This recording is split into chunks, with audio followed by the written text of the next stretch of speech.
Ce soir, nous avons eu l'honneur d'être reçus par les camarades premiers ministres pour l'évaluation de notre contrat d'objectif à mi-parcours, donc au 30 juin 2026. Il faut dire que notre contrat d'objectif a été exécuté au titre de l'année 2026 dans un contexte international marqué par des chocs multiformes avec les conflits géopolitiques qui ont un impact sur l'économie. Et également au niveau national, c'est bien sûr la dynamique de reconquête du territoire et tout cela ensemble nous a permis, malgré donc les différents défis, de réaliser des résultats importants. Il faut dire qu'en termes de résultats, en ce qui concerne le ministère de l'économie et des finances, nous avons pu faire un taux de 60,66% de notre objectif de l'année. Mais au-delà de ce taux, il faut dire qu'il y a des réalisations concrètes qui ont permis effectivement à notre économie de se porter mieux. De façon concrète, on peut dire qu'en ce qui concerne donc les recouvrements des recettes, nous sommes à un taux de 58%, soit 1939 milliards de recouvrés au titre du premier semestre. En ce qui concerne ça, c'est le budget de l'État. En ce qui concerne donc le fonds de soutien patriotique, nous avons mobilisé 162 milliards au titre du premier semestre. Et nous avons également mobilisé, conformément aux orientations du camarade président du FASO, la somme de 200 milliards pour la première phase de l'autoroute Ouagabougou. Et nous avons également mobilisé plus d'une vingtaine de milliards pour les collectivités territoriales au titre du premier semestre et près de 7 milliards au titre de la contribution pour la recherche et l'innovation, qui a été donc une contribution créée pour accompagner donc la recherche. Au-delà de cela, nous avons travaillé sur des outils de planification qui sont très importants pour le suivi de notre économie. Nous avons pu adopter le plan Relance, qui est le plan qui donne des orientations sur le développement du pays sur les 5 années à venir. Nous avons également travaillé sur d'autres outils très importants de planification. Et tout cela donc permettra d'accompagner donc toute la dynamique en cours au niveau de notre ministère.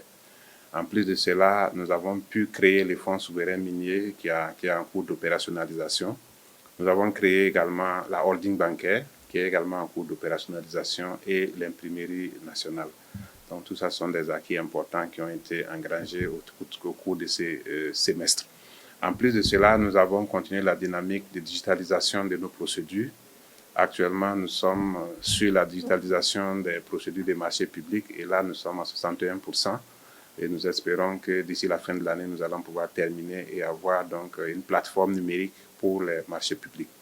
Et à côté de cela, nous sommes en train de travailler sur la facture électronique certifiée qui va permettre donc de faire en sorte que toutes les opérations économiques réalisées dans notre pays puissent se faire à travers donc ces factures électroniques certifiées.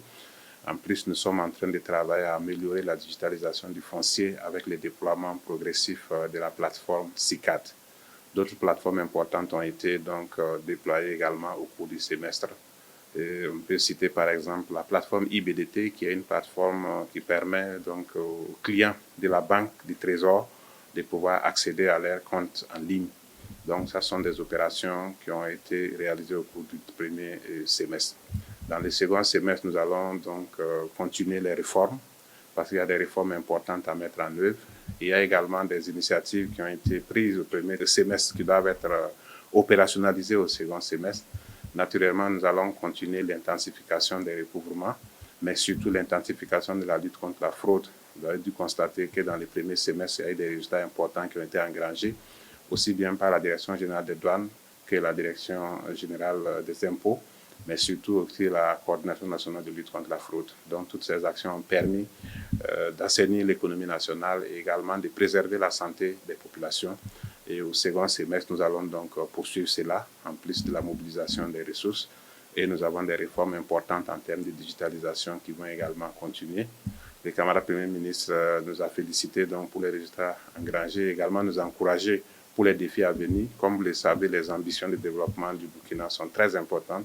Et pour cela, nous ne pouvons pas nous contenter des résultats obtenus. Nous devons encore faire mieux.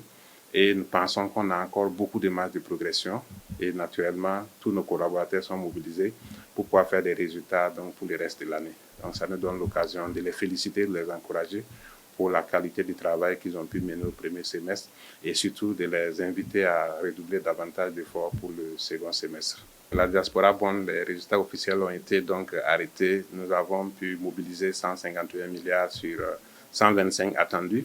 Mais au-delà du montant, c'est surtout l'impact que cela va créer parce que nous avons justement utilisé cela pour financer des projets structurants, que ce soit dans le domaine des mines, que ce soit donc la cimenterie et également donc la brasserie. Et nous allons continuer parce qu'il y a encore un financement à venir pour une savonnerie que nous allons faire dans les jours à venir. Tout cela, bien sûr, grâce à la Diaspora Bond.